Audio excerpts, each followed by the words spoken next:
Assalamualaikum warahmatullahi wabarakatuh. Kembali lagi bersama saya Nabila. Nah, pada video kali ini saya akan menjelaskan mengenai teori-teori kriminologi.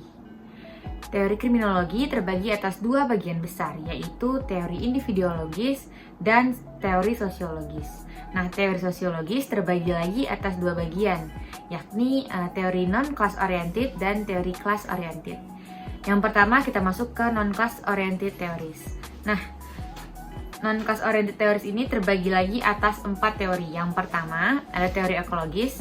Teori ini menghubungkan kejahatan dengan kepadatan masyarakat. Lalu yang kedua ada konflik kebudayaan. Nah, teori ini menghubungkan kejahatan dengan konflik adat istiadat dan juga kebudayaan. Lalu yang ketiga ada faktor ekonomi yang menghubungkan kejahatan dengan status ekonomi, kemiskinan, dan juga penderitaan rakyat.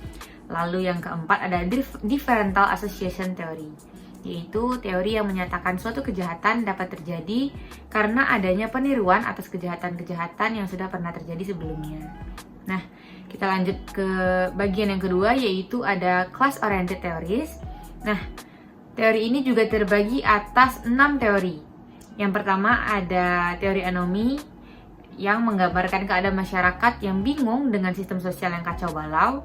Lalu yang kedua ada teori subculture. Teori ini membahas mengenai kenakalan remaja. Yang ketiga ada teori labeling. Labeling ini maksudnya adalah pemberian nama atau label untuk mengidentifikasi suatu anggota tertentu.